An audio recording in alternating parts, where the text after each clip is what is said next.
একটি ঘড়ি ৫৬০ টাকায় বিক্রয় করায় শতকরা ২০% ক্ষতি হলে ঘড়িটির ক্রয়মূল্য কত হবে? এখানে শতকরা ২০% ক্ষতি হয়েছে, অর্থাৎ বাকি ৮০% হবে বিক্রয় মূল্যের সমান, অর্থাৎ ৫৬০ টাকা, বা ১% সমান ৫৬০ ভাগ ৮০ টাকা, এবং ক্রয় মূল্য বা ১০০% সমান হবে ৫৬০ গুণ ১০০, নিচে হবে ৮০ টাকা। এখন কাটাকাটি করলে নিচ থেকে একটা শূন্য, উপর থেকে একটা শূন্য, ৮ দিয়ে ৫৬কে কাটলে ২৭টা ৫৬, ৭-এর সাথে ১০০ গুণ করলে ৭০০ টাকা। সুতরাং ওই ঘড়িটির ক্রয় মূল্য ৭০০ টাকা।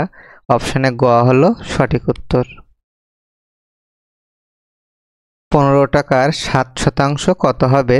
অর্থাৎ আমাদেরকে বের করতে হবে ১৫ এর 7% মান, বা ১৫ গুণ ৭ ভাগ ১০০, যেহেতু পার্সেন্টেজ দেওয়া আছে। এখন ১৫-র সাথে ৭ গুণ করলে ১০৫, ১০৫কে ১০০ দিয়ে ভাগ দিলে, এখানে যেহেতু একের পরে দুইটা শূন্য, সেজন্য উপরে ২ ঘর বামে যাবে, অর্থাৎ আমাদের দশমিকটা বসবে এইখানে। সুতরাং ১.০৫ টাকা। অপশানে গ হলো সঠিক উত্তর। এখানে আমাদেরকে একটি রাশি দেওয়া আছে, রাশিটিকে আমাদেরকে সরলীকরণ করতে হবে। লিখতে পারি এ মাইনাস সেকেন্ড ব্র্যাকেট এ মাইনাস, আমরা যদি ফার্স্ট ব্র্যাকেট তুলে নিতে চাই, যেহেতু ফার্স্ট ব্র্যাকেটের আগে মাইনাস আছে, সেজন্য ভিতরের চিহ্ন পরিবর্তন হয়ে যাবে, অর্থাৎ এ মাইনাস 1। এখন এখান থেকে এ কাটা যাবে, মাইনাসে প্লাস এ প্লাস 1। সুতরাং রাশিটিকে সরলীকরণ করলে আমাদের উত্তর হবে অপশানের ঘ, এ প্লাস 1। ৭২ সংখ্যাটির মোট কতটি ভাজক আছে? প্রথমে আমরা ৭২ সংখ্যাটির কতগুলো উৎপাদক আছে সেই সংখ্যাগুলো বের করব। ৭২কে লিখতে পারি ৮ গুণ ৯, ৮কে লিখতে পারি 2 গুণ 2 গুণ 2, এবং 9কে লিখতে পারি 3 গুণ 3। এখানে ২ আছে ৩টি, সেজন্য লিখব 2^3 গুণ ৩ আছে ২টা, সেজন্য 3-এর হোল স্কয়ার। সুতরাং ৭২ সংখ্যাটির মোট ভাজক সংখ্যা হবে, আমাদের যে পাওয়ার আছে 3 এবং 2, সেই দুইটি সংখ্যা আমরা লিখব। এখন প্রতিটা পাওয়ারের সাথে 1 যোগ করব, 3-এর সাথে 1 যোগ করব, একইভাবে 2-এর সাথে 1 যোগ করব, যোগ করে দুইটা সংখ্যার গুণফল আমরা বের করব। 3-এর সাথে 1 যোগ করলে 4, 2-এর সাথে 1 গুণ করলে 3, 4-এর সাথে 3 গুণ করলে 3 × 4 = 12টি। সুতরাং ৭২ সংখ্যাটির মোট ভাজক আছে 12টি। অপশানে ঘ হলো সঠিক উত্তর। দুইটি সংখ্যার অনুপাত 5:8। ছোট সংখ্যাটি 65 হলে বড় সংখ্যাটি কত? আমরা ধরি দুটি সংখ্যা যথাক্রমে 5x এবং 8x, যেখানে 5x হলো ছোট সংখ্যা এবং 8x হলো বড় সংখ্যা। ছোট সংখ্যার মান দেওয়া আছে 65, তাহলে শর্তমতে লিখতে পারি 5x সমান 65, বা x সমান 65কে 5 দিয়ে ভাগ দিলে আমরা পাবো 13। এখন আমাদেরকে যেহেতু বড় সংখ্যা বের করতে হবে, বড় সংখ্যা ধরেছি 8x, এখন মান বসালে 8 গুণ x এর মান 13, 8 গুণ 13, 13-এর সাথে 8 গুণ করলে আমরা পাবো 3 × 8 = 24, 4 হাতে 2, 8 × 8 = 2, 10, 104। সুতরাং অপশনের ঘ হলো সঠিক উত্তর। দুইটি বৃত্তের ব্যাসের অনুপাত 1:3, এদের ক্ষেত্রফলের অনুপাত কত হবে? আমরা ধরি প্রথম বৃত্তের ব্যাসার্ধ r1 এবং দ্বিতীয় বৃত্তের ব্যাসার্ধ r2, তাহলে প্রথম বৃত্তের ব্যাস হবে 2r1 এবং দ্বিতীয় বৃত্তের ব্যাস হবে 2r2। এখন দুইটি ব্যাসের অনুপাত দেওয়া আছে 1:3।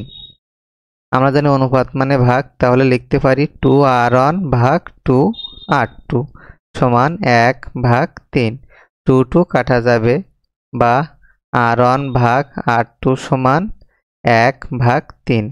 আমাদেরকে দুইটি বৃত্তের ক্ষেত্রফলের অনুপাত বের করতে হবে।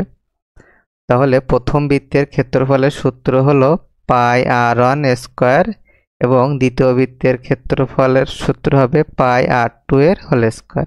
এখন আমরা মান বসালে π × r এর মান হলো 1 এবং r2 এর মান হলো 3, তাহলে পাই ইন্টু 1 হোল স্কোয়ার, নিচে হবে পাই ইন্টু 3 স্কোয়ার। তাহলে পাই পাই কাটা যাবে, উপরে 1কে বর্গ করলে 1, নিচে 3কে বর্গ করলে 9। তাহলে বাম পাশে পাই r1 স্কোয়ার ভাগ পাই r2 স্কোয়ারের মান পেলাম 1/9। আমাদেরকে যেহেতু অনুপাত বের করতে হবে, সেজন্য দুইটা রাশিকে সাজিয়ে লিখলে আমরা লিখতে পারি pi r1 square is to pi r2 square সমান 1:9। সুতরাং অপশানে খ হলো সঠিক উত্তর। দুইটি সংখ্যার গুণফল 315, সংখ্যা দুটির লসাগু 105 হলে সংখ্যা দুইটির গসাগু কত হবে? আমরা জানি দুইটি সংখ্যার গুণফল সমান ওই সংখ্যা দুইটির গসাগু এবং লসাগুর গুণফলের সমান।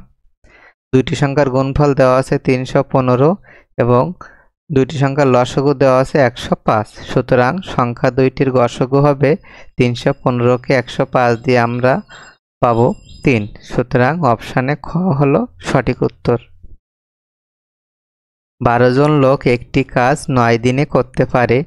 একই হারে কাজ করলে 18 জন লোক ওই কাজটি কত দিনে শেষ করতে পারবে?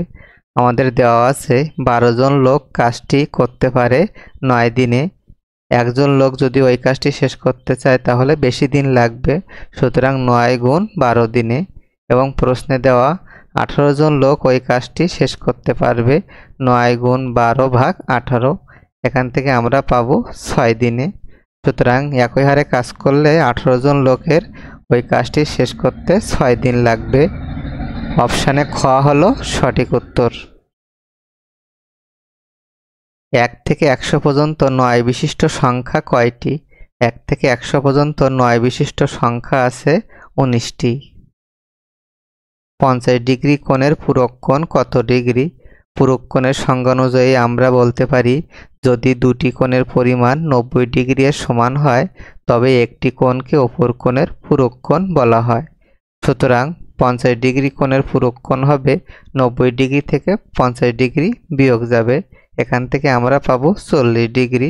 সুতরাং অপশানে খ হলো সঠিক উত্তর। ধন্যবাদ সবাইকে।